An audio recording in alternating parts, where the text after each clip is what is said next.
January 18th. I was born on January 18th, 2002. Jason Segel was born January 18th, 1980, making him older than me. Yo, what's up and welcome back. Yes, back to Angel's Reach is always an angel, and today it's Film Friday, baby. And this Film Friday is a movie I've been wanting to talk about for a while, but I've already had Film Fridays lined up, and so it's probably going to be a while before you see this, and it's not going to be in theaters anymore. So, um, Over Your Dead Body, starring Jason Segel and Samara Weaving, is a dark action, suspense comedy movie that sort of achieves to do a lot of things at once, and I think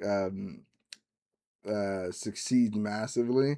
It is a 2026 film directed by Jorma Taccone, and the concept of it, without revealing too much, is this sort of three-part um I want to say extravaganza because that's sort of how it plays out and how grand it is in the grand scheme of things. But it's sort of this three-part act where, revolving, without spoiling too much, revolving around the sort of tension and relationship between a failing or an aspiring director and an aspiring actress and their sort of relationship together. And yeah, so throughout the movie, Jason Segel plays Dan, a sort of down on his luck director, miserable, sort of pathetic, low life, insecure sort of guy. Really, just like uh, the saddest, pathetic human being like ever. Kind of, my friend pointed out. And the reason I watched Over Your Dead Body, by the way, was because my friend wanted to go catch a late night movie, and I'm usually out at work late, but specifically this day we were out. I had the whole day free, so I was just gaming and stuff with my friends at home, and then late night just decided to go watch a movie with my friend, and he's been meaning to go watch a late night flick, and I love catching a late night flick, so we decided to go, but there wasn't anything really playing.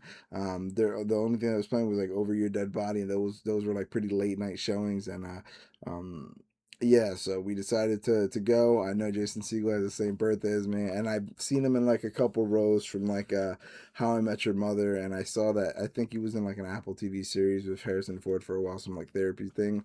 But that's like only the few roles I know Jason Segel from. So, oh my gosh, my hat is absolutely not cooperating with me. You're gonna have to forgive me, but yeah, I only know Jason Segel from a couple roles, and uh, I wasn't expecting this performance out of him. Now, I do want to give him his flowers really quickly because he was so expressive, primarily in like the first uh, third of the movie when he's like really selling this pathetic character, and it's really I knew that he had the chops in him because like he played a more comedic role in How I Met Your Mother, but he also had some serious moments with like the loss of his father in that series. And again, like I said, I knew him from I saw for a while that he was doing some series or movie with Harrison Ford, like the Apple TV thing. And so like I imagine that was on the more dramatic side, as well as having some cameos for getting Sarah Marshall, ironically Marshall being his character's name in what was it called? I Met Your Mother. But yeah, forgetting Sarah Marshall, I saw like a few, I think, rom coms or something that he was in the 2000s and stuff, and so like uh maybe 2010s. So like yeah, not too familiar with Jason Segel, but I was definitely like I knew he had it in him, so I was very pleasantly shocked when he was just like I mean, acting his brains out. A lot of the lines in this were super funny, and I know he talked about direction and stuff whenever he was like acting, and just like the idea of him like having input and then like improvising certain words and stuff. Like, yeah, it was really insane, and so like I want to give my absolute props to him. But who I really believe stole the show was Samara Weaving. I think my friend made a joke about her just playing killable wife in like every role, and while it did start out that way, I think she absolutely stole the show and what snowballed to be like a really impressive display of like uh the desperation and like intense just like I don't even know what the right word to put it was. It was just all around an incredible performance with uh, oh my gosh, with great pacing. Now, I will say the last 30 minutes, it did sort of seem like one curveball after another was getting thrown at you, and like I guess I don't know. I watched Uncut Gems, and I've been noticing the pacing of movies more and more. Or yeah, I saw a Safdie film, and I've been noticing the pacing of movies more. And like the last 30 minutes, it did feel like this. I was like wondering like when the movie was gonna wrap up because it felt like things kept getting thrown your way, and spoiler alerts not for the rest of the movie, but it takes part in this three act sort of thing. The first act is Jason Segel pathetically admitting that like, you know, he is planning on killing his wife, and like the little like small details like how unhappy he is with his marriage and how tense they are and how like they get in disagreements all the time even when they're going on like a vacation to get away and stuff. So Jason Segel paints himself as like this sort of depressed pathetic filmmaker, director, and then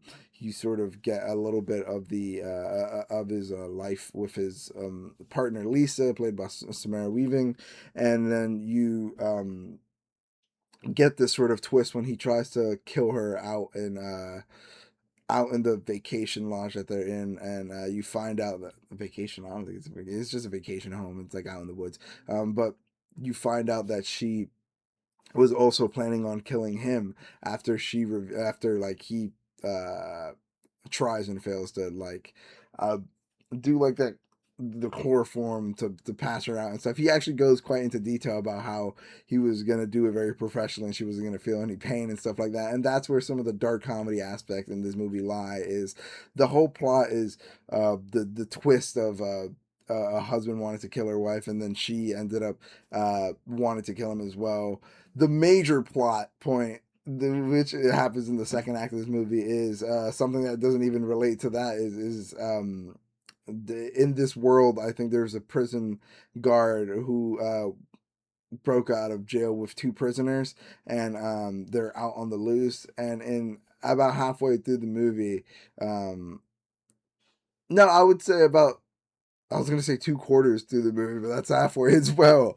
About 2/5 of the way into the movie, you get introduced to the like main criminals or whatever that are kind of their own plot line, but not at the same time because they merge so well with like the what's happening with Jason Segel and Samara Weaving, that it kind of is the same plot.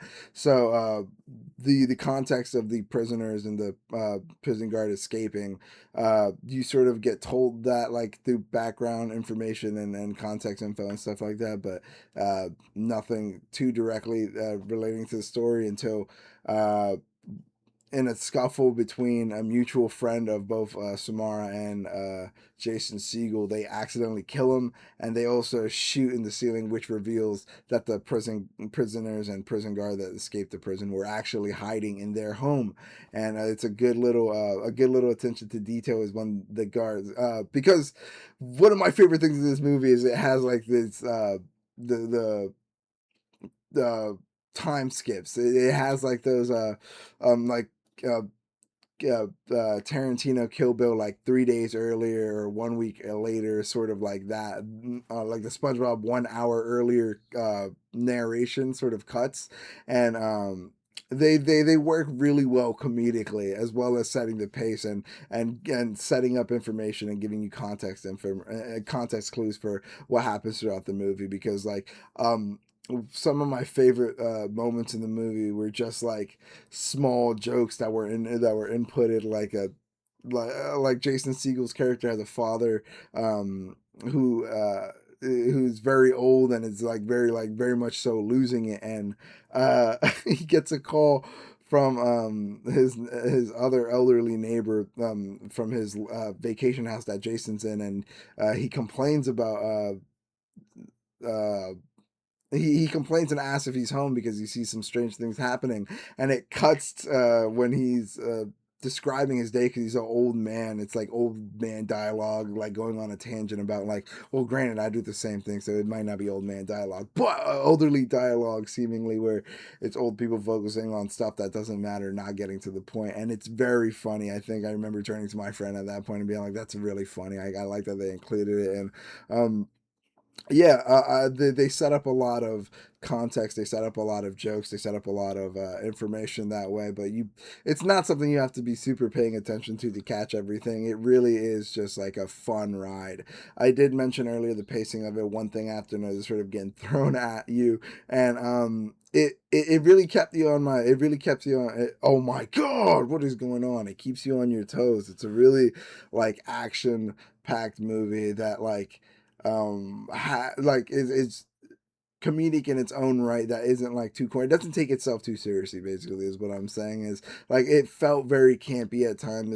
It felt very like, oh, this is gonna happen and then this happens, but wait, this, oh, you know what I mean, and like very twisty and action filled. But I really love the chemistry that Jason Segel and Samara Weaving had, because I mean, like, the story alone, like, ironically enough, enemies to lovers, even though they started out as lovers because they're married, going from like wanting to kill each other to work together to stop this common enemy, which is like this random fucking, like, these random prisoners and stuff that have nothing to do with their own lives, like this insanely crazy outside force that forces them and like to review and recontextualize their relationship. I thought that was super fun. I think it was like absolutely like a lighthearted. I don't want to say lighthearted because there was a lot of like blood and like a lot of crazy action, insane dialogue, loud fucking moments. Intense scenes. There was like a scene where one of the prisoners was going to make love to Jason Segel when he did not want it. So, you know what I mean? Non consensual love making, obviously a red flag in movies and stuff like that. Not for the, you know what I mean? If you fake that blood and stuff, if you like, if you are more of a documentary style person, not much of an action comedy sort of, you know what I mean, viewer, you might not be into the movie. But I think it was a refreshing take on like a action who done it sort of movie. You know what I mean? Like after stuff started unraveling and unfolding, I really got hints of Hoodwinked. You know what I mean? One of my favorite animated movies. I really was just like, this is devolving and derailing into like a who done it. It's like, yeah, you know what I mean?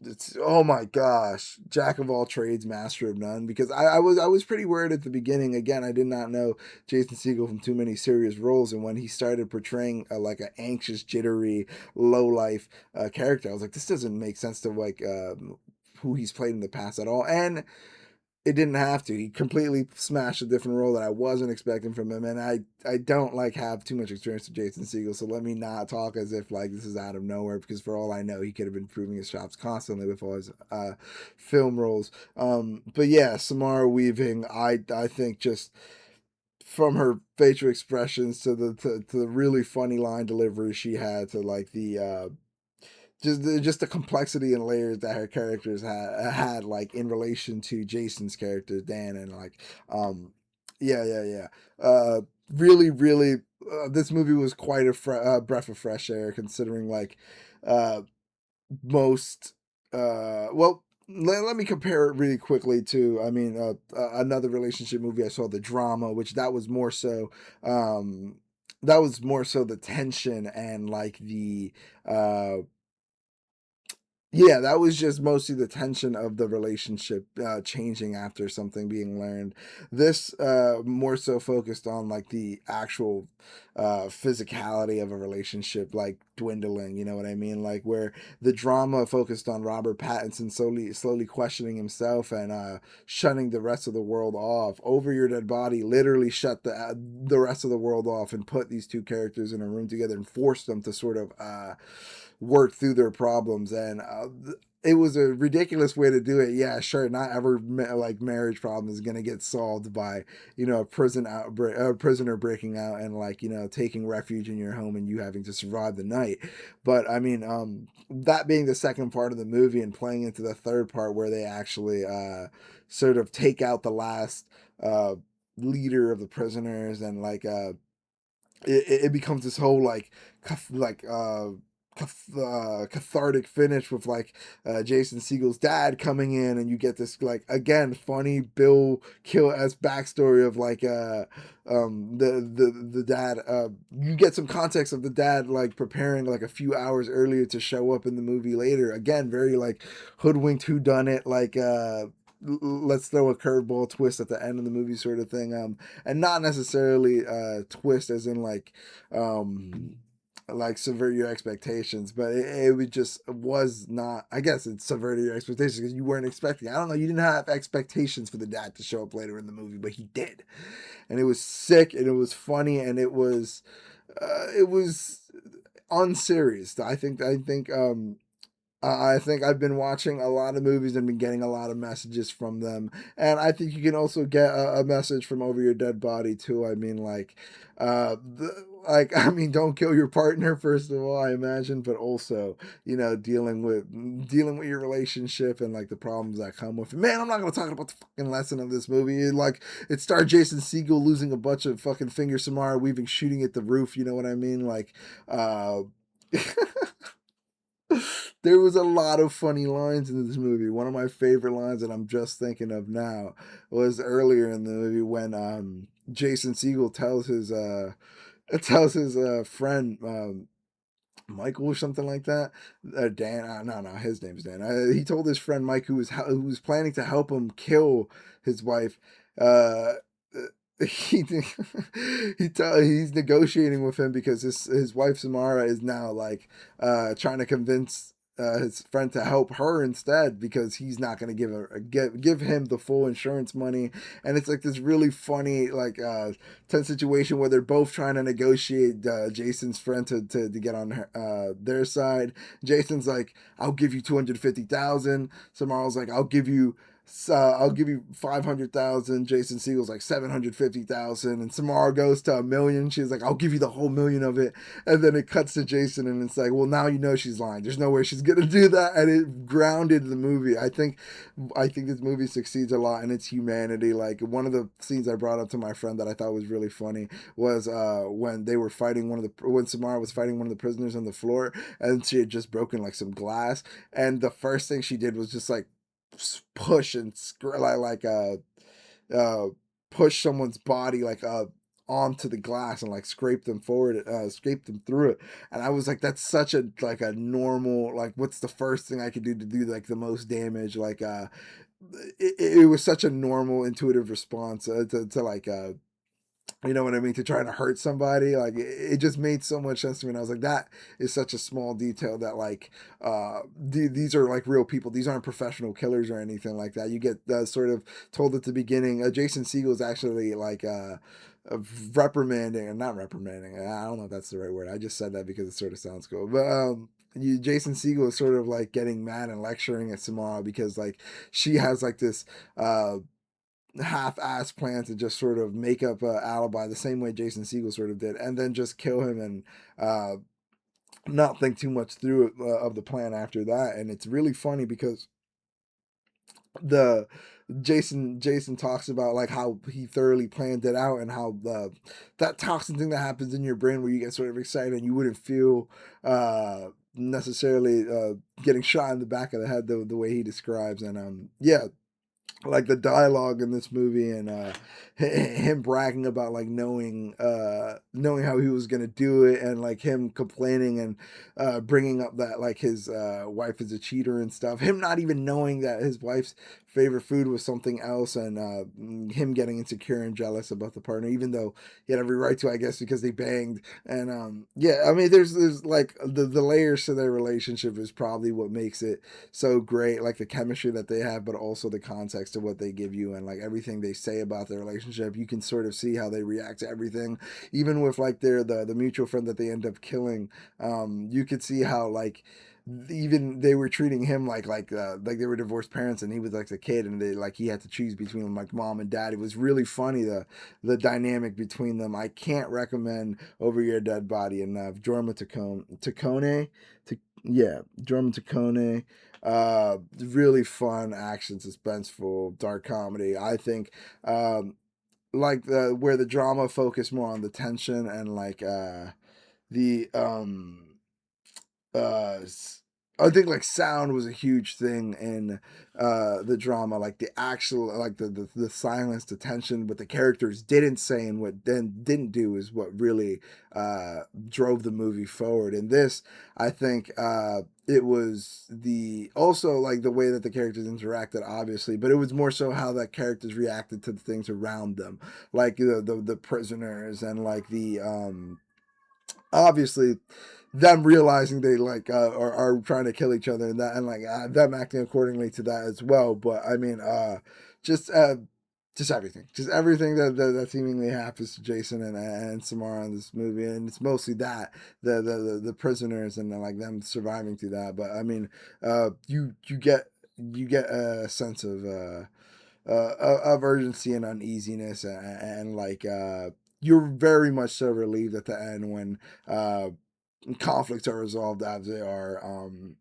Really stoked I went to check out this movie. I actually had another what's it called, Michael Jackson Shaun of the Dead moment where I saw Surfs Up before going to see this movie, and I was like, I fucking love Surfs Up. I really hope that Over Your Dead Body, I mean, like, it's not gonna be a Surfs Up, it's not gonna be like an amazing, like, you know what I mean, movie, right? No, it was. I enjoyed Over Your Dead Body. I highly recommend go checking it out. If it comes to streaming platforms, I think it would be the super dope way to spend like a night in. You know what I mean? Just check out the movie with some friends. Really dope. Watch it on your own. Yeah, Over Your Dead Body, Drama Tacoma. I recommend watching it. 2026. Whatever. I'll talk to you guys later. Bye.